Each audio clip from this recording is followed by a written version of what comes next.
So today we're going to talk about some things with Kilo here and training and so forth and so forth. So, you know, there's a lot of stuff that people don't understand, is they don't understand that dogs comprehend way different than we do. So, for instance, come. Good boy. If I was to tell him to sit right here, that's the bare basic component for the dog, right? If he's supposed to sit at a distance, that's very complicated for the dog. Sitting in motion is more complicated, and the distance amplifies the complication, and so does the drive of the dog and when the dog's in drive. So with all of that in mind, all of these things with distractions, and this is a distraction, I'm a distraction, the cameraman's a distraction, anything can be a distraction. So with that in mind, and when we ask the dog to do these things, it becomes distracting.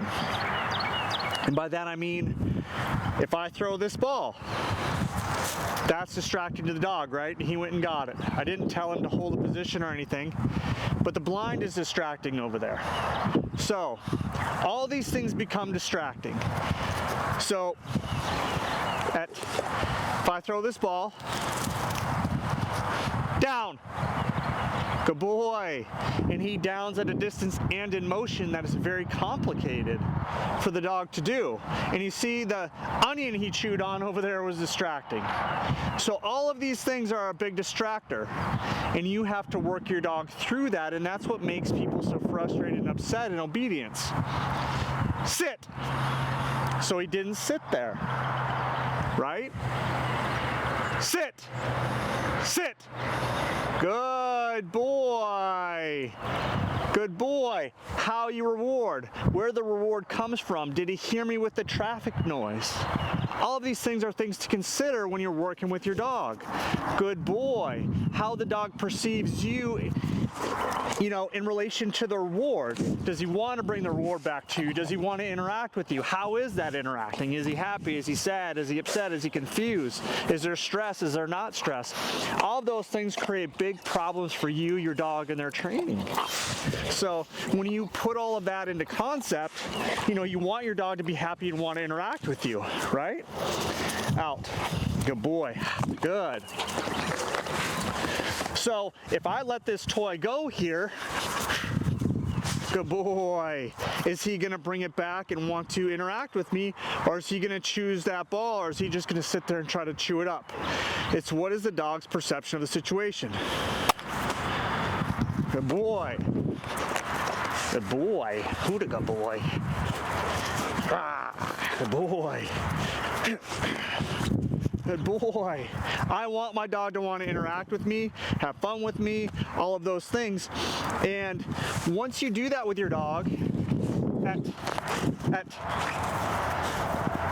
out. Once you do that with your dog, and he's high and drive like he is for now, he really wants his toy now, right? He really wants this interaction. It can either make commands more powerful or more confusing. Down. Good boy. Stand. Good. Good boy. Good. Good boy. So, to wrap that all up, that's how you can either impact your dog in a negative way, make your dog more powerful, make him show more power or less power, or confuse him, or make him want to run away with the toy because you're not fun with the toy. Hi. Hi. Hi.